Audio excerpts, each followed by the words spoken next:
2021 meeting of the Northern Nevada Water Planning Commission meeting to order. The first item on the agenda is roll call.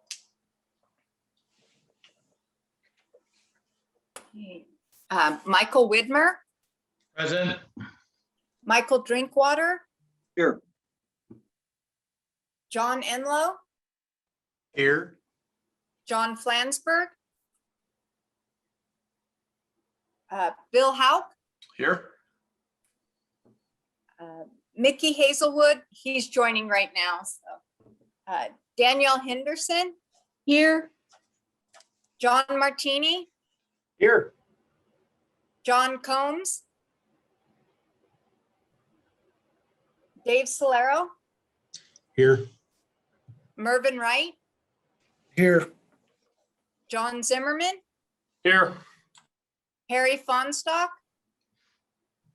Mylin Nugayan, Ron Penrose, Thomas Payette, Cindy Turchek. Here. We have a quorum. Great. So second item on the agenda is public comment. Ms. Purgett, do we have any public comment? We have none. Okay. Seeing none, we'll move on. Third item on the agenda, approval of the agenda. So moved. We have a motion and a second. All in favor signify by saying aye. Aye. Motion carries. Aye.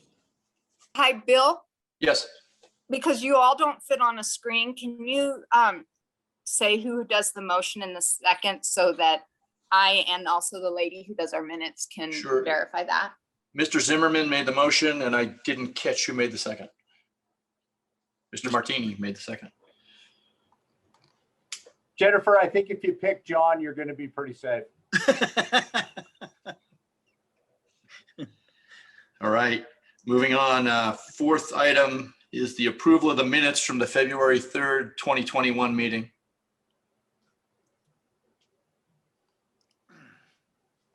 Solero, I move to approve. Whitmer, I'll second. All right, we have a motion and a second. All in favor signify by saying aye. Aye. Motion carries. All right, fifth item on the agenda, the nomination and election of chair and vice chair of the commission for the term April 2021 to April 2022 and possible direction to staff. Mr. Wessel. Thank you, Mr. Chair. Well, it's that time again. The Western Regional Water Commission Act requires the selection of a chair for a one-year period from April through March. The chair must be selected in rotation amongst the members. This has been interpreted to mean that the chairmanship must be offered up to each member in rotation. Just for clarity, we have been through an entire rotation of all members, and Mr. Hauk is the first person in the second rotation and therefore is the only non-eligible individual for selection today. The act is silent as to selection of a vice chair. However, it has been the practice of the Water Planning Commission to select a vice chair. Currently, that is Commissioner Martini, John Martini. So with that, Mr. Chair, I'd turn it over to you to take nominations and considerations. Like I said, Commissioner Hauk is the only member not eligible for chairmanship. Guess I'll open it up for discussion and possible nomination. Don't we have a tradition where if you miss the meeting, you get nominated? It's an interesting thing. I was going through the list, and if you look at it carefully, at some point you see how the vice chair doesn't make it to the chair, and you're wondering why. It's probably because they were there.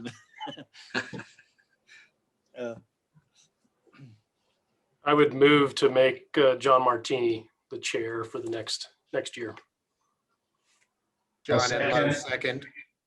All right, we have a motion by Mr. Zimmerman and then a number of seconds. Why don't we go with Mr. Widmer?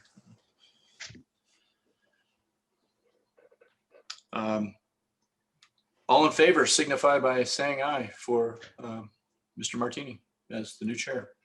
Aye. Aye. All right, that motion carries.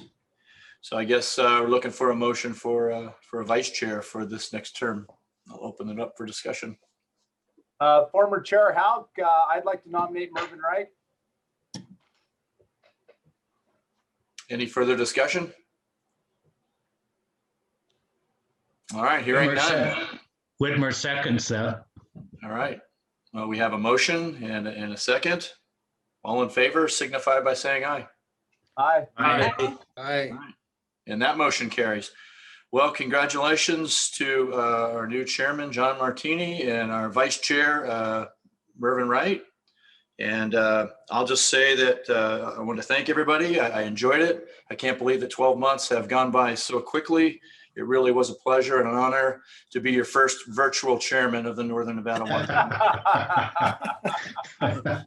Hopefully, I'm the only virtual chairman ever of the Northern Nevada. Thank you. All right. Moving on to item number 6, discussion, action, and possible recommendation to the Western Regional Water Commission on amendments to resolution number 5 and facility conformance review procedures under section 51 of the act. Possible direction to staff. And I think we're going to hear from Mr. Rhodes and Mr. Wessel here. Mr. Chair, before we hear from them, just a disclosure for the record. Our firm is involved in some litigation involving a challenge to a tentative map approval by the city of Reno. And some of the issues that are involved in that litigation question whether the city of Reno appropriately considered conformance review procedures. So out of excess of caution, even though there really is no technical conflict, out of excess of caution, I've asked Mr. Rose to step in as legal counsel to the commission on this item. Thank you for the information, Mr. Pawnee. Thank you, Mr. Chair. Real quickly, I am just going to introduce this prior to retiring.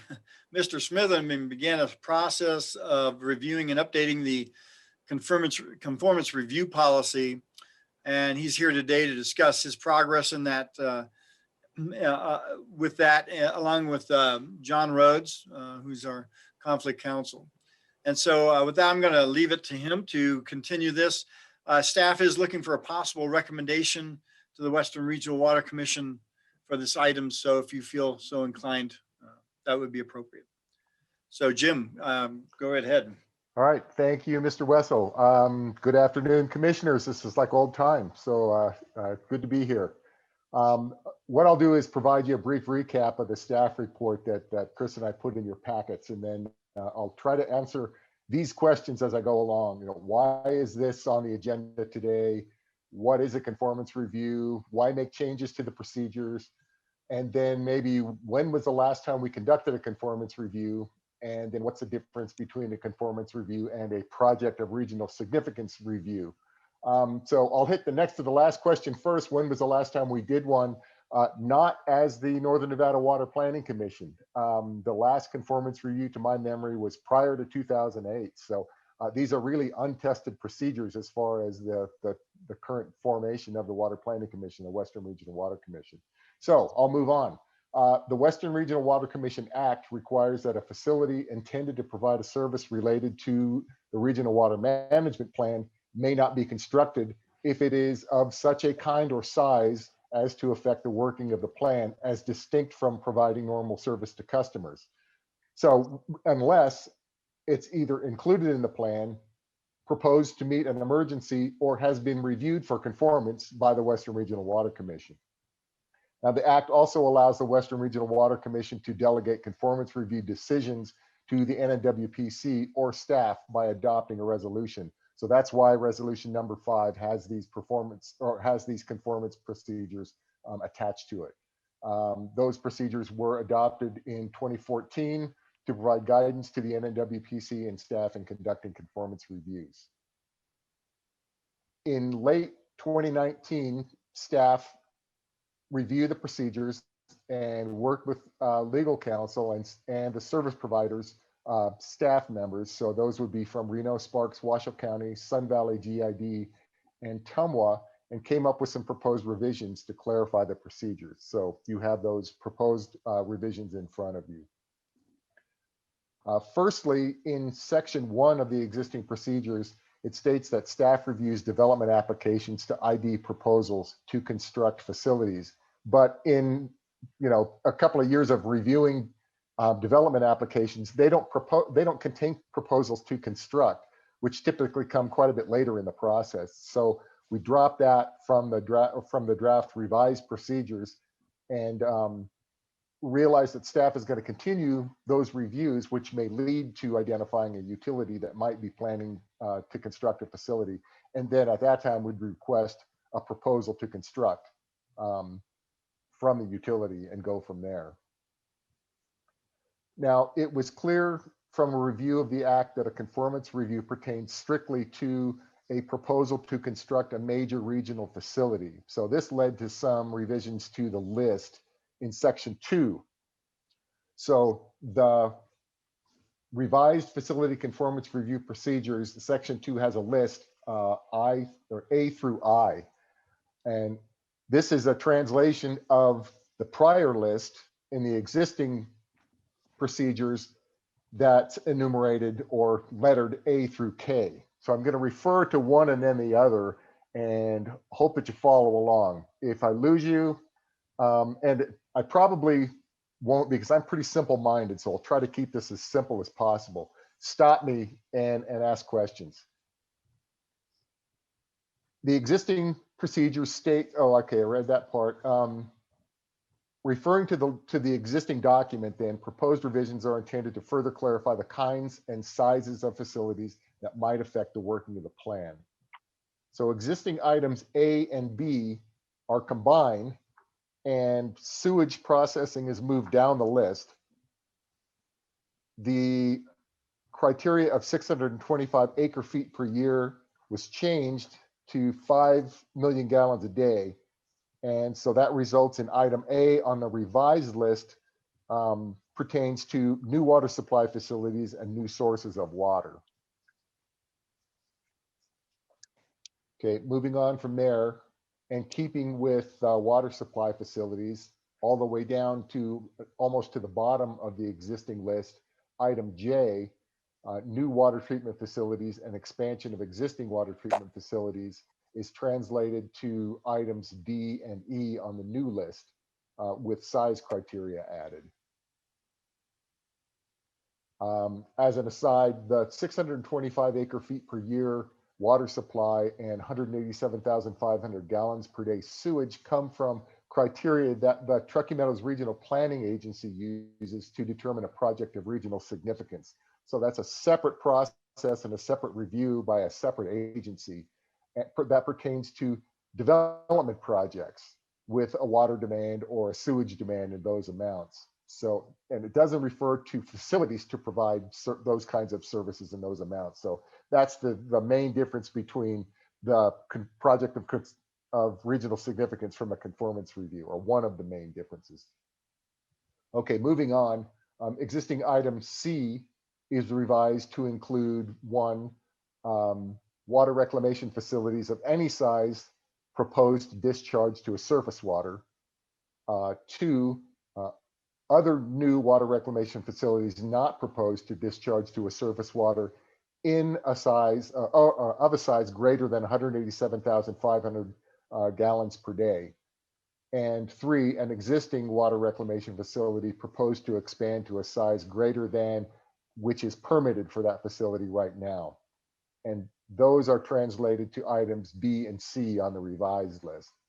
So you can see that the 187,500 criterion was fitting for this one. And that's about the size of the smallest regional water reclamation facility that we have in the region today. And that would be the Lemon Valley Wastewater Treatment Plant running, owned and operated by Washoe County. So I think that's why that criteria was determined to be fitting. Moving on to existing items D, E, and F, which pertain to different kinds of pipelines, water transmission, sewage mains, and or sewage interceptors, and reclaimed water lines. Those are now addressed in items F, G, and H on the revised list, and the same pipeline diameters were kept, and then a 5-mile length criteria was added to each one of those pipelines. So it'd have to be diameter plus length for it to trigger the criteria for conformance review in this example. Moving on to existing item G, which covers regional water storage facilities. This translates to item I on the revised list with an added size measurement of greater than 4,000 acre feet. And then I was having a discussion with Commissioner Widmer just before the meeting started. That was to limit the review to large regional water storage facilities such as reservoirs and to exclude things as small as water tanks. Existing items H, I, and K didn't make the cut because as far as item H, the staff team really didn't come up with a size criteria that was fitting for flood control facilities. So that item was dropped from the revised list, but the act still defines regional facilities to control floods as a subject of the plan to be included. So those could still be in bounds as far as a conformance review subject. Item I, modification of a stream or river is not necessarily a facility, and as such is not identified in the act as a facility. So that one was dropped as well.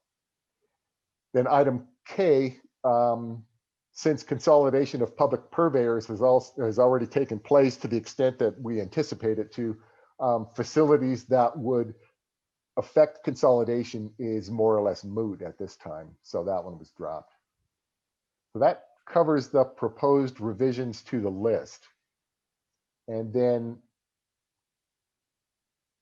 the staff report in the next to the last paragraph says that the revised procedures, or refers to the revised procedures, it contains or provides, among other things, examples of facilities that may affect the working of the plan. But staff needs to know from you the way that the revised procedures are worded doesn't call out the list as examples of facilities and sizes and kinds that could be subject to a review, but refers to it more as an exclusive list. So it would be good for the commission to clarify whether or not you would intend that list to be an exclusive list, or it would consist of examples of sizes and kinds that might trigger a conformance review. So from there, the rest of the revisions in the procedures are pretty minor and mirror almost exactly what the act says. So at this point, I'll leave you with that question about what you might intend the list to be, and then try to field any other questions in addition to Mr. Roge that you might have on this one. So back to you, either Chris or Mr. Chairman. Thank you, Jim. I think we've got a question on the table from staff, so I'll open it up to the commission for discussion.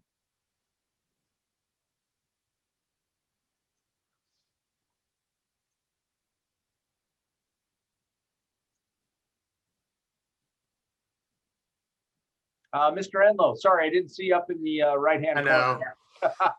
I know the Brady Bunch here. Times. I kind of consider it Hollywood Squares, John. Yeah, that too, huh? I just want to thank Jim and Chris and everyone else who participated in this effort, because it really is a kind of a complicated effort to put this list together. And Jim, I just wanted some clarification from you on, you were talking about whether this represents an exclusive list or not.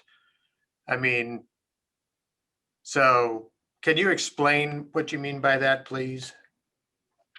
Yeah, the way that the revised procedures are worded up in the beginning of section 2 doesn't refer to the list as, this list may include but is not limited to. It doesn't have language like that in it. So without that, the strict reading of the procedure would refer to the list as these are the facilities that would be subject to a conformance review.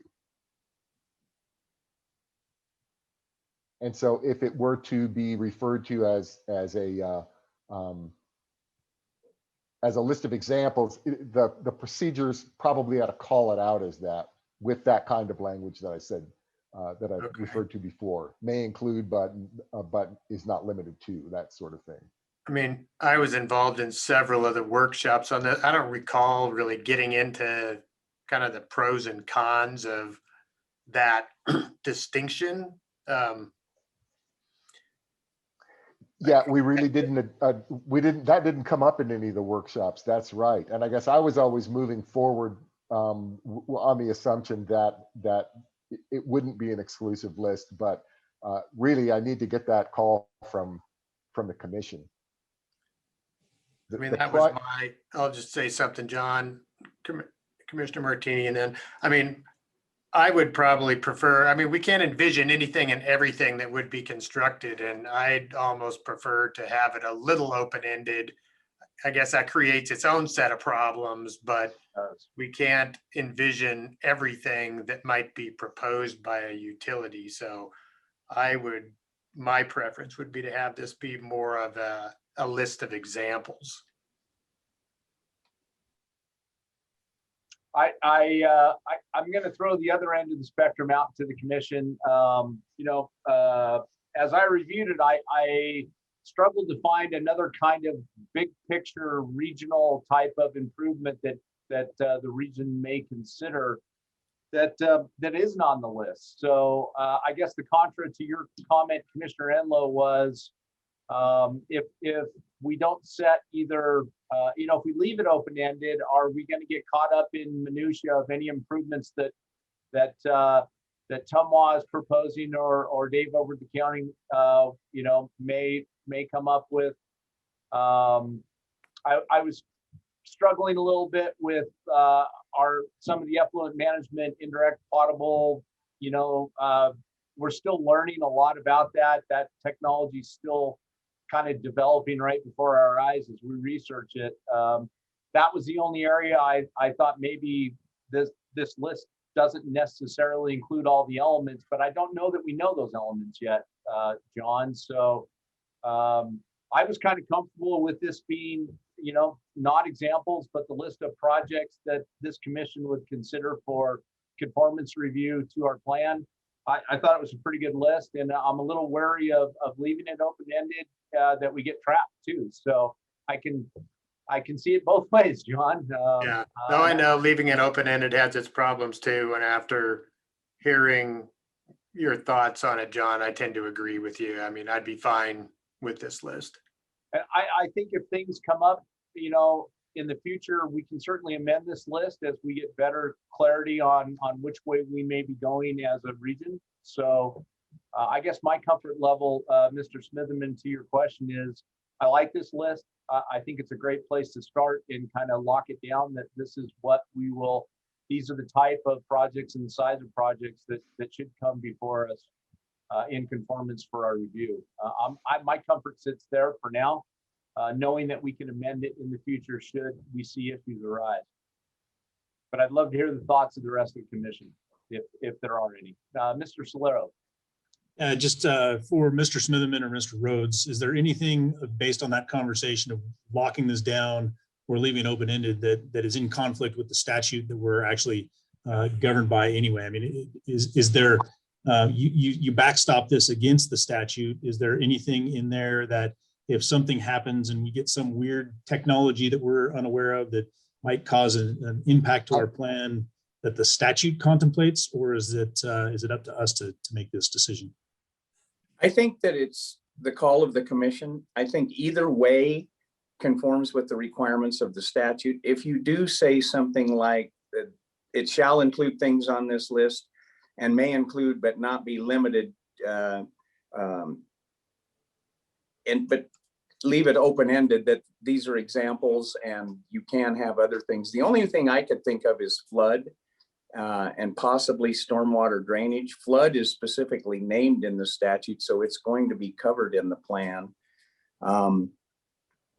I think either way works, and it's which you prefer to say these are the things that are going to be reviewed, or do you prefer to say these are the things that are going to be reviewed, but with the possibility of some other regional major facility coming forward for review, but that also raises the issue of who's going to make that determination. And you've got to write in, staff will make it, or staff will take it to the commission for consideration and decision. Chris, you had another alternative. What did you come up with? No, I think you covered it. Okay, thanks. That was great. So I hope that answers your question. Either way works. It's really how do you want to operate as the Water Planning Commission? Yeah, I appreciate that. I am leaning towards this being the list only because of that last piece of who makes the call. If it's, if it's something else that's out there, that could go all kinds of wrong ways. So that's all I have, Mr. Chair. Thank you. Mr. Enlow, I see your hand up. Thank you. That was another, I mean, that's a good point. I mean, can the NNWPC request a specific project that we're aware of, at least have a discussion to see whether it fits under this conformance review criteria or deserves conformance review? And I'm not trying to blow this up, but I'm going to throw out an example. The steamboat ditch piping project that was proposed. There's an example of an improvement that isn't on our list and got a lot of public attention and should, I'm just trying to think of, again, it wasn't on any of our radars and then bam, there it is. Is there an opportunity where the commission can request an item to be brought forward for conformance review? Mr. Enlow, I think you posed a good question, and now I'm going to argue against myself. If we restrict it to this list, we wouldn't have that ability. And then thinking along the lines, Commissioner Hazelwood, I'm going to kind of point this question at you. Any reclamation projects in any of our, along the river corridor, maybe some reclamation projects on North Truckee Drain or Steamboat, in kind of your neck of expertise, do you see any conflicts with what's proposed today as potentially a barrier, or your thoughts that it should come forward for a conformance review? Because some of the reclamation elements may fit that flood criteria. Yeah, I can't think of any, specific examples, but I could imagine. But then also the plan does cover restoration projects along the river in a different section, I believe. And then of course, flood management is covered. So yeah, I can't think of any particular examples. And yeah, and I wonder if those other sections would cover projects of those types. Thank you, Mickey. All right, so Mr. Zimmerman, I saw your hand up there. Yeah, just real quick, I was wondering if you could somewhat have it both ways, where you make this the exclusive list, but then add another subsection, a catch-all to any major facilities, regional facilities that are brought to this commission in the Western Regional. Or identified by us as warranting conformance review. I think keeping it within our kind of realm of responsibility might help limit the kind of the question and just the uncertainty of whether one fits or not. So maybe if we had that discretion, that might help.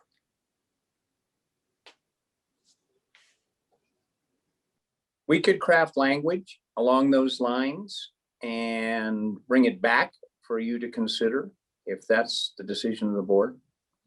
I was going to ask the question, Mr. Rhodes, are we under any kind of time constraint here? Or is this kind of open for us to amend as necessary?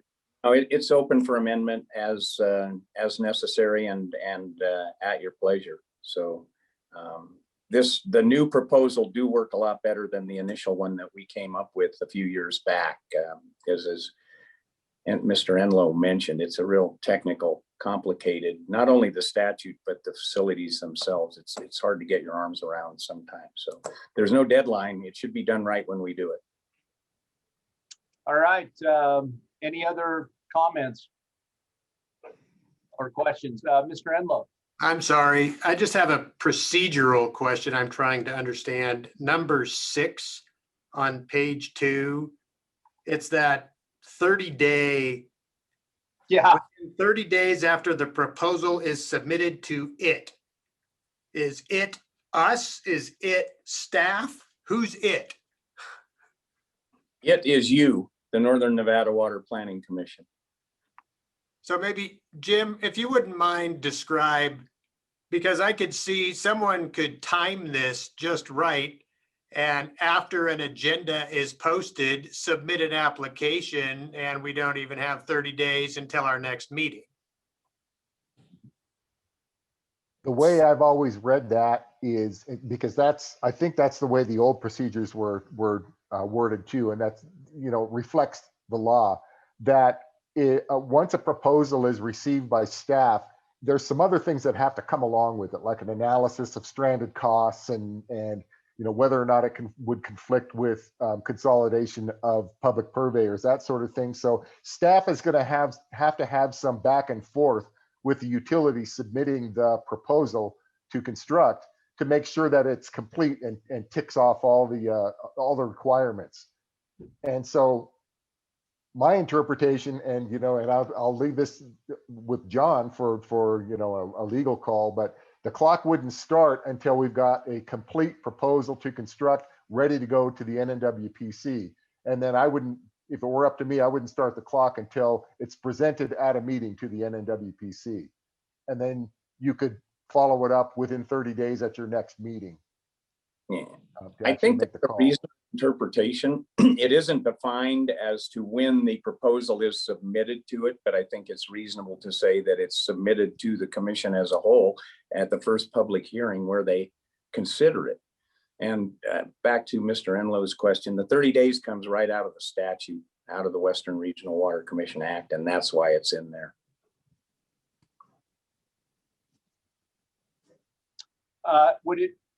Mr. Rhodes, would it be inappropriate to modify the language in the section 6 that John Enlow's called out here to say within 30 days after the proposal is submitted and deemed complete? Would that language kind of help bring some clarity for all of us? It may, but I think it seems implicit that it's not going to be submitted to the commission as a whole until it's complete. So that leaves it at the staff level. I'm comfortable with that, but we could work on that language too if you want it further defined.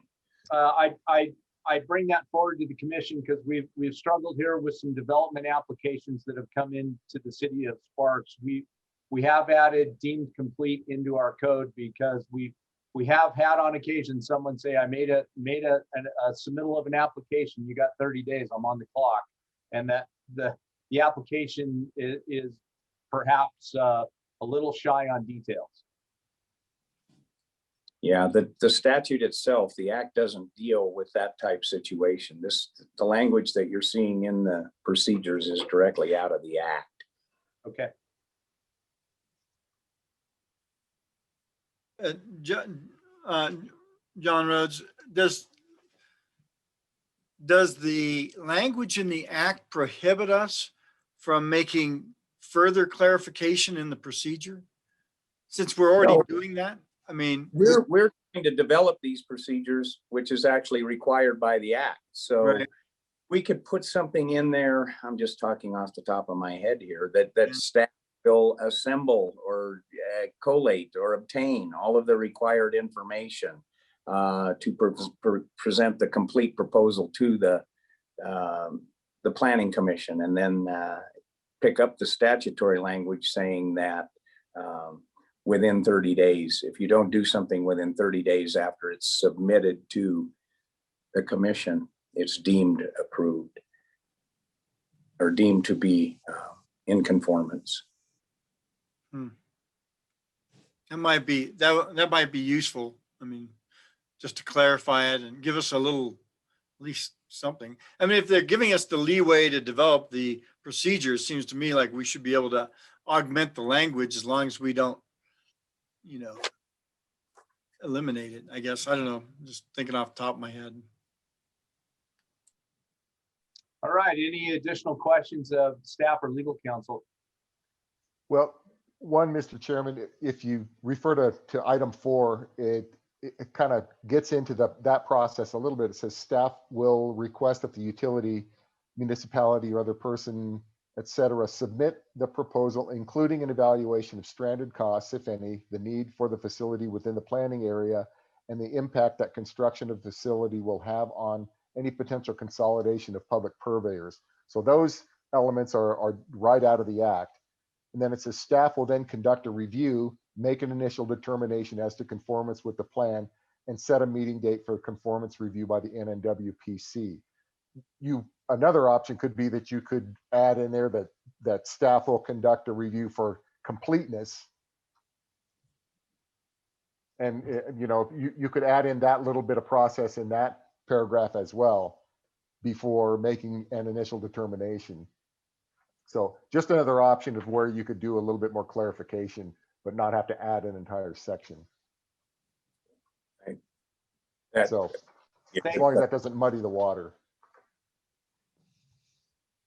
No, I don't think that muddies the water, Mr. Smitherman. And as I reviewed this and was following the steps from 4 to 5 to 6, I think the only conflict that I kind of saw looking at that train of events is the one that Mr. Enlow pointed out, and that's kind of this nebulous, 30 days after the proposal is submitted. It doesn't kind of tie into the flow in 4 and 5, at least for me. Perhaps we could have staff go back and take a look. You guys could look at looking at the context between sections 4 to section 6 and improve that flow for clarity. It's just a thought off the top of my head.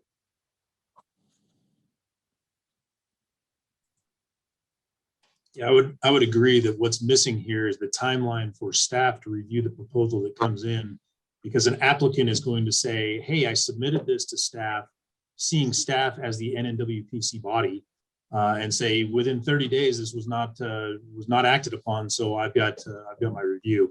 I understand the concept that is out there for this and why it's there, but I think if we're going to have a process to go through, we should clarify kind of some timing around how long it takes, our staff, so to speak, to review and get something on an agenda, so that we don't get tied up in that as the 30-day piece as well.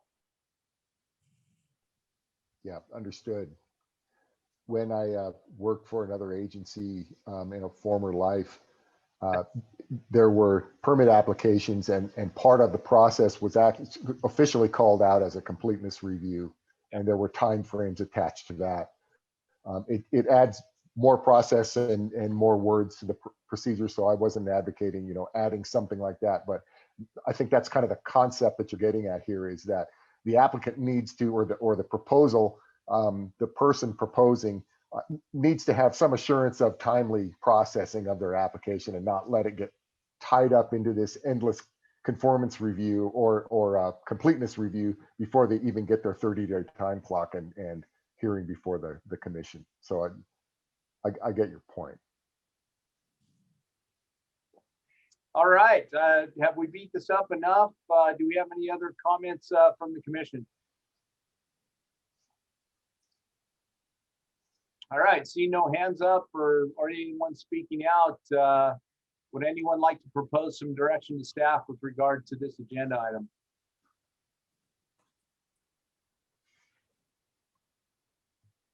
Sure, I'll take a stab at it. Mr. Enlow. I would propose that staff goes back and looks at adding some proposed language to those the list of facilities subject to conformance review, and maybe giving the NNWPC kind of the flexibility as to potentially bring back other facilities that weren't contemplated, but we feel need conformance review, however that's worded. And then just what we talked about, fixing the timeline low between 4, 5, and 6. All right, I'll consider that a motion. Do I entertain a second? Second that, Solero. Thanks, Dave. Before I call for the vote, Mr. Wessel, Mr. Smitherman, Mr. Rhodes, is that clear enough direction in the form of a motion for staff? I think so. Yeah, I think so too. in terms of bringing something back that includes those issues. All right, thank you for that. Hearing the response from staff to the question, I'll call for the vote. All in favor signify by saying aye.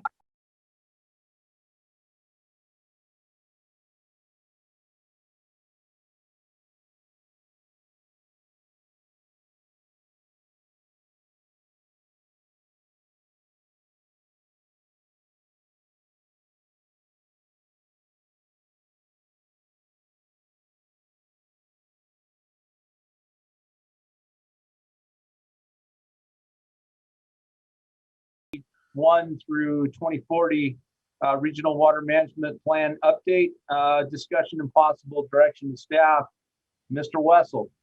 Thank you, Mr. Chair. Well, just as a reality check, yes, we are in the middle of the update process. And even though sometimes that seems like it's almost a sideline at the moment, but I managed to get, unfortunately, I was supposed to have several chapters here today, but due to a variety of issues that came up, only one made it on the agenda, and that's the regional planning policies and criteria chapter that has been reviewed, and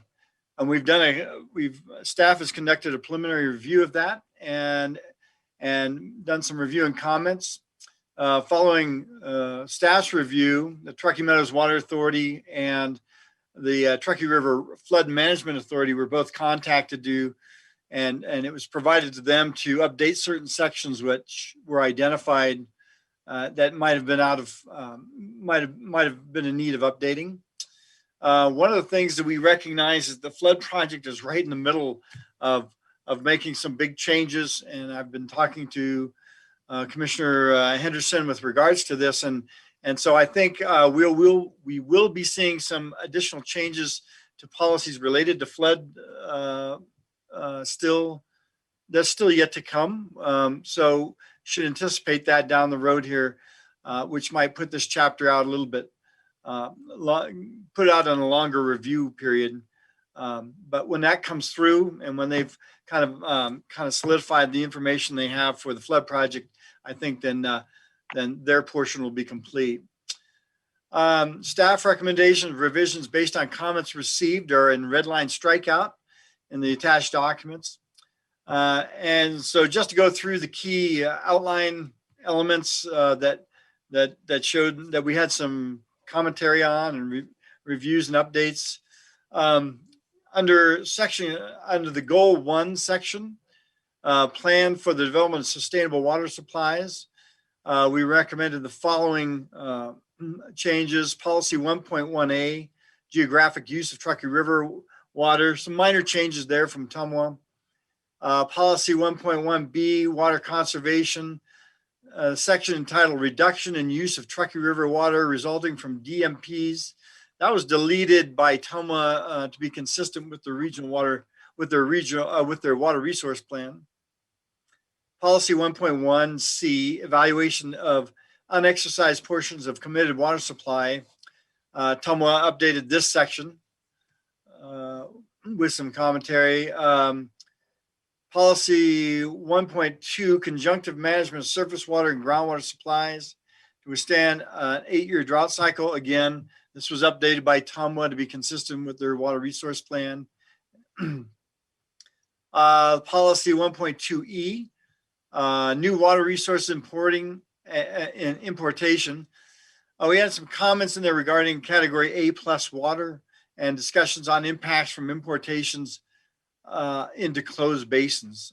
Those subjects are going to be key in the upcoming discussions with the Western Regional here fairly shortly too. So policy 1.3B, integrated source water and wellhead protection. That policy was updated. We updated the title to include the integrated source water protection planning elements because that's pretty much a key element. I think that everybody was, all the all the 4 entities were actually involved in integrated source water protection planning. So I think that's become an integrated portion of that policy. That's pretty much for goal 1. Those are the changes you can see, and they're all there for you to see and review. Should be fairly plain. Goal 2, plan for regional wastewater treatment and disposal requirements. You know, really there were minimal comments in this section. Not saying that there can't be more, but in our initial review, we didn't really find much. So staff is expecting that the wording in that's going to be adequate for the update.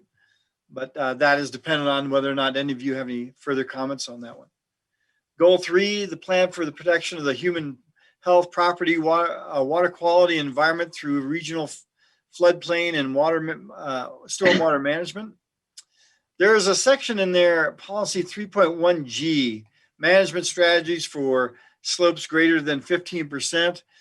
You know, staff is recommending deletion of this section. These policies are enforced by really are the prerogative of the regional land planning and local community development entities. I'm not sure that really has much bearing, and we don't have any say over those. So it seems like it's a bit of a superfluous policy. So any comments on that would be welcome. And that's pretty much all for goal 3. Goal 4, support the implementation of the Truckee Meadows Regional Plan. Facility plans, well, the conformance review and water plan, that's the update we were just looking at today for the regional conformance review. That's the main thing that would be updated. Whatever this body comes up with a final understanding of what, you know, that conformance review policy, that's the main thing that was updated in that section. So those are the proposed changes to date for the chapter. It's being presented to you for your review, and so come back to you in May, June, July, depending on when we get some other things figured out for your approval, at least the draft for your approval. So with that, if any of you have comments, and I'd like to get those from you, and if you want a Word version of this, I can certainly send that out to you. Be happy to do that. So with that, that's pretty much all I have on the chapter. That's the only one I have for you. It's just a presentation of this chapter. It's out there for your review and comment. So looking forward to getting any comments from you on that. So with that, that's all I have, Mr. Chair. Thank you, Mr. Wessel. Do we have any comments or questions from the commission with regard to this agenda item? All right, hearing none, we are agendized for possible action. Do any of the commissioners want to propose a motion?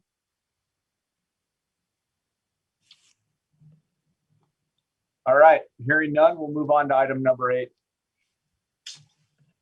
That'll be our report on status, discussion, and possible action regarding drafting of the 2021-2040 Regional Water Management Plan and schedule related. Mr. Wessel.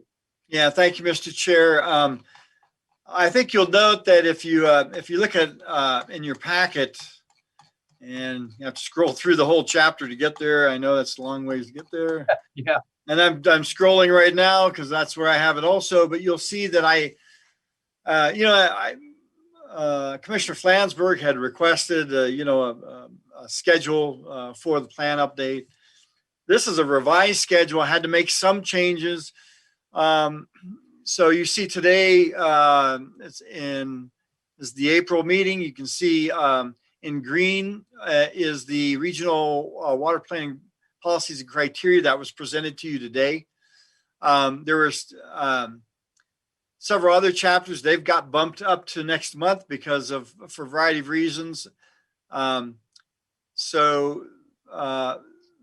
things that have been changed were the stormwater, watershed, water quality planning. That's been moved to May. We're just waiting. There's been a little complication with the contractor on that. That's really kind of unforeseeable. I expect that though by next month. I know that Jeremy Smith is working on the population forecast and water demand flow projections. That wasn't quite ready to go. So it should be ready by May. So we're looking to present that to you in May. And then, then the one that we all love to see is the cost and finance chapter. That's going to be that's always a joy. Catherine Hansford, kind of a love-hate relationship there. Everybody likes her, but nobody likes the numbers that she produces, unfortunately. So, but that'll be, that's slated for May also. So I expect that to be here. So, and then we've got some of the other chapters, chapter 4, still hanging out there. I'm not sure, that's the wastewater chapter, still hanging out there. That one's a little bit complicated. And then issues and actions, that one's, usually the last chapter get done. We used to have to find all the issues and issues before we can suggest any actions. So that's usually the last one on the list. So that's, anyway, the schedule's been updated a little bit to just, schedule creep, nothing unusual, I guess, but it's just the way it goes. So nothing really new except for those changes in timeline. And that's all I have for you on that. If you had any other questions about schedule or any of the other chapters on the update process, go ahead and take those. Thank you, Mr. Wessel. I'll come back to the commission. Any questions of staff or comments?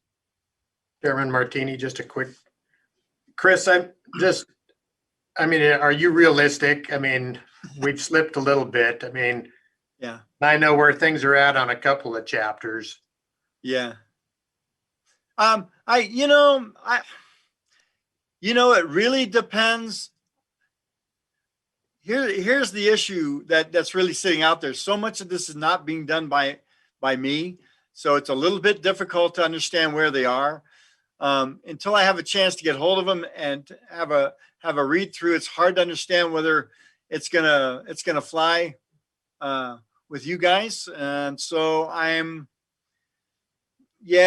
know it might be a bit of a fantasy, but hey, it's my fantasy. I'm working on it, man. I don't know. Maybe it's more hopeful than reality, but I don't know if things fell into place the way that I had scheduled them to. This could be, it's not too unrealistic. Is there a statutory deadline or anything that we're shooting for? Or? No, the only statutory requirement, which is kind of interesting, is the need to do the review and determine whether or not an update is necessary. That's really the only thing that's in the statute. We did that and we concluded we needed an update, and it doesn't really make reference to when that update has to be completed. We've always, thought that within a year or so, we kind of shoot for we usually shoot for the year after to complete it, but no, there is no statutory requirement. Thank you. All right. Any other comments or questions from the commission with regard to this agenda item?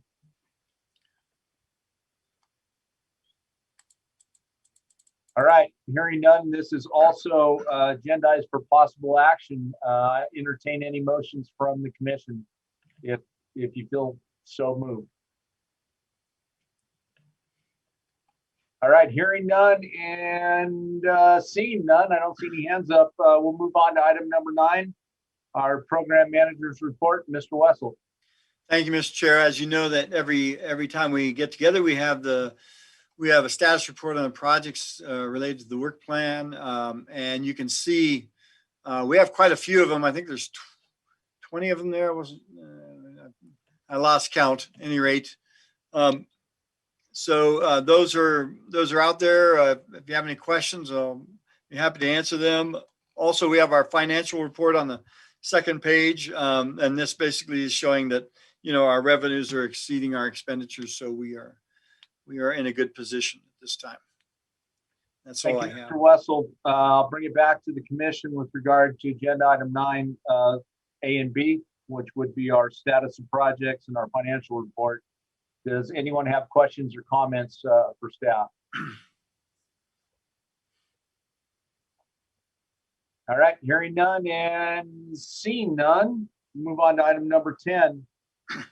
Discussion regarding location and possible agenda items for the upcoming meetings. Anybody on the commission have any comments or want to request any future agenda items? Wow, you are a quiet bunch today. All right, hearing none, and I don't see any hands up. Well, I could give you a quick idea of what's expected in the next meeting or two.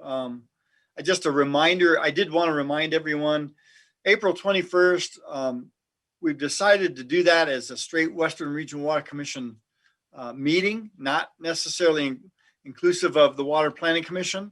We have done, we did have our concurrent meeting last month, but I would encourage you all to be there.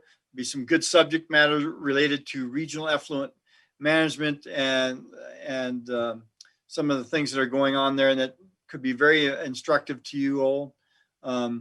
Just for simplicity's sake, though, I'm not running it as a concurrent meeting because it's just a little too complicated. It makes it easier on everyone, I think. So that's April 21st.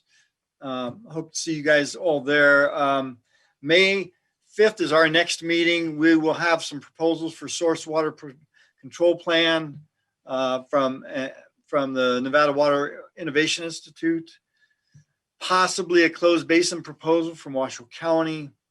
And then, like I said, hopefully intros to chapters, stormwater chapter, population forecast, and the cost and financing chapter. So, and then hopefully we'll bring back the conformance review on that also, now that obviously that's been put off for some revisions. So that's what I anticipate in the near future. All right, thank you, Mr. Wessel. Any other comments from the commission?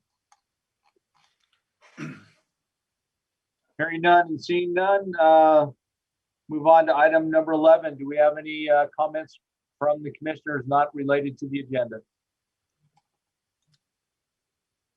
All right. Hearing none, Mr. Wessel, any staff comments? None. Thank you. Thank you. This will bring us to item number 13, public comment. Anyone in the public wishing to make comment have 3 minutes. Jen, do we have anyone out there wishing to make comments? We have nobody that's indicated they want to make comment. All right, thank you. Hearing none, we'll move on to item number 14. Without objection, we are adjourned. Thank you. Take care, gentlemen. Have a good day. Have a good one. Thanks.